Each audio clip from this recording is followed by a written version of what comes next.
You guys want to watch this? Watch a little bit of this doc. There you are. Welcome to Copenhagen. Despite being one of the most storied developers in all of Europe, we know very little about what goes on at IO Interactive, which is especially unfortunate considering recent events. IO Interactive, the creators of Hitman, almost disappeared from existence when their parent company Square Enix decided to sell them off in 2017. Sag. And so not only would we have lost one of the most creative studios in Europe, but the story of how the company got to that point. Our mission here is to find... If I hate free healthcare and I hate, nice clean streets and biking everywhere, and so I would never live in Europe, obviously. But if I did, I would love to work at IO Interactive one day, just to see. I think they have such a cool culture. Yeah, no, because I hate happiness too. I don't like any of that. Team Forge. Imagine not wearing a clown suit on Paris. Very well then. I'll leave you to prepare. The design of Hitman. The fall and rise of Hitman.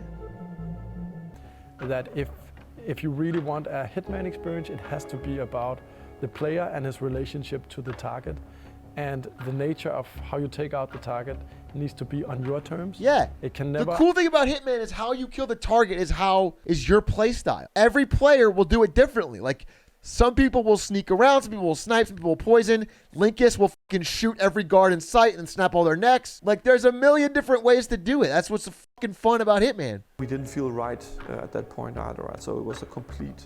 crunch. It was a bit of a monster to... Love when games drastically overstate their scope, change directions halfway through, and go through heavy crunch. That's a sign you're going to get a good game. Never in history has that led to a bad game. Deal with to try to get Hitman back into Hitman. All-consuming crunch for 2 years. Damn. I remember I lived in... I'm going to say this one time, and you can call me crazy. Is it possible that crunch in Finland is like an 8-hour workday? This guy looks happy and healthy. Is it possible that when he said crunch, they just fucking like took an hour lunch instead of a 2-hour one? Like they skipped the third snack of the day? I think he meant brunch. We all had to brunch really hard to get this game out. Malmö and...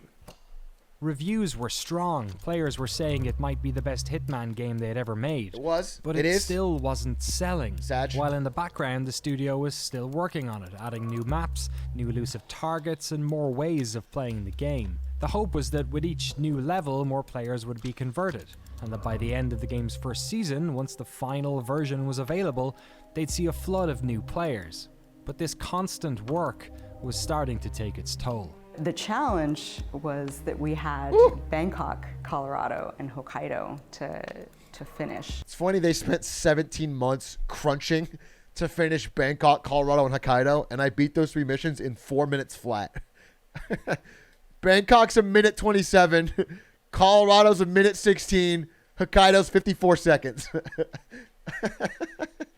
When Season 1 of Hitman finished, the game had 6 large levels, dozens of elusive targets, new game modes, and even full remixes of many of the destinations. But there was still market confusion. Players weren't sure what Season 1 meant. Was the game not finished until the end of Season 2? And despite rave reviews, the initial skepticism of the release strategy hadn't really worn off. And so the boxed copy of Hitman 2016 didn't meet Square Enix's sales expectations. So, a new strategy was put in place to create a full sequel to Hitman 2016 that would fix these problems, to utilize the talented, experienced team to add new gameplay features, online modes, and even more impressive... Bro, I'm so glad. You don't know how glad it makes me that they doubled down.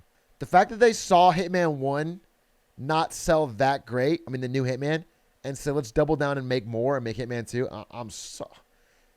Oh, you don't even know.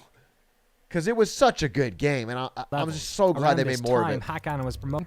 Like HR were really good at very quickly like catching it and going, okay, now we're going to talk about what's going to happen and what the procedure is, and talking with unions and all that stuff. Like now we're going to, like, what are the rules? Damn, that's so un-American. I feel like if IO Interactive was an American studio, and EA let them go or whatever, it would have been like, all right, you know what? It's over. Fire everyone. There is no union. Nobody's getting paid.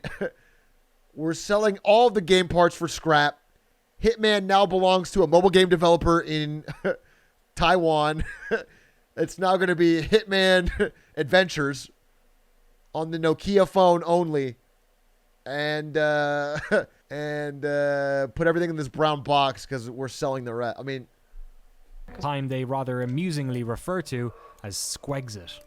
From talking to people at the studio, it sounds like most, if not all, of those affected managed to find jobs in the area, either at Unity down the road, Massive across the bridge in Malmo, or somewhere else close by.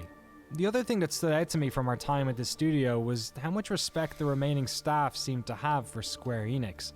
A few months prior to the breakup, we had actually interviewed Square Enix CEO Matsuda-san for our documentary on Final Fantasy XIV. And even then he talked about how much of a fan of the Hitman franchise he was.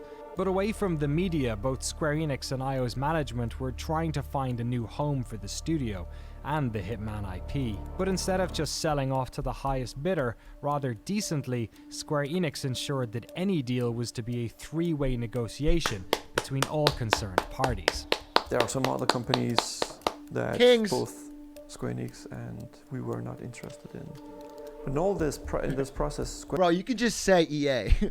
You don't have to dance around it. You can say, please, please, please, please, we don't want to go to EA. Please, Square Enix. Anywhere but EA, please.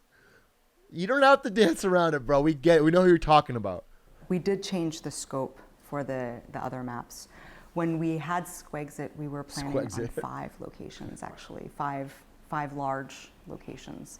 And that changed after Squexit, where we looked at 6 and then thought, well, we could go for small to medium maps, if you will. That's funny. I mean, it turned out great though, because the pacing of Hitman 2 is like the perfect one in the series. I think if you had to pick one that's the best, it's Hitman 2. I think my favorite is probably 2 as well. I like 3 a lot though. But the pacing of 2, because it starts with this small, intimate beach level where there's only one house, one target, and it's like perfect for getting you into the game. And it's like this awesome focused level, and then it goes to Miami, which is like the biggest level in the series. So you get like this explosion of color. I think the opening Hitman 2 is so perfect. And then this level, I mean, it's a smaller level, but it's like most people's favorite level. This suburbs level is so funny and fun. Because walking around the suburbs as like a taking disguises and like sneaking people's houses, it's not like any other game. But there was one more card they could play, the ultimate low entry point, nothing. So we made the start of the game free, the tutorial, and we had 1.8 million players 1st of April. So shortly after, end of June, we went from 1.8 to 5.6 million. Oh shit! And a lot of them were converting. Freemium, that's the fucking play to do it. Bro, I think you can play the first level Dubai of Hitman 3 for free. I think that's true right now. If you haven't tried it and you have a PC that can run it, give it a shot, bro. It's actually fun as fuck. I got an idea. Here's an idea. Hitman level on a yacht out at sea. You could have disguises like the deckhand and the captain and like fun mission stories all around the thing. And you can shove people off the boat into the water or into the engine. No, it would be a big, like a cruise yacht.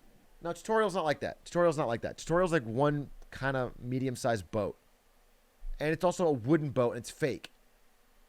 I'm talking about like a big cruise ship.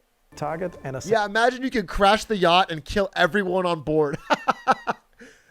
But you got your man. For Hitman, the overall story and set of locations are decided on by a small group of development leads, and then each of these locations are given to what they call a track team. Each track team is responsible for everything within that location, from the design of the level to the targets, opportunities, even down to items that are unique to that level. So we basically, everyone goes into a room. It would be so fun.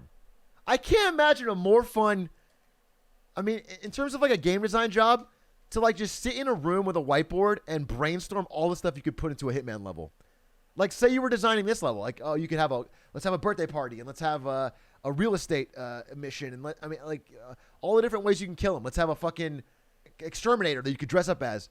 I feel like it's just such a sick, awesome idea designing one of these levels. Sure that there's a Super Bowl level. A Super Bowl level would be so sick. Agent 47, you must assassinate Tom Brady before he kisses another son. Hurry. We don't have much time to spare. fallback to it, right? Because in our game, people disappear. so we kind of played around with, so who's gonna win by default? Poison the son's lips.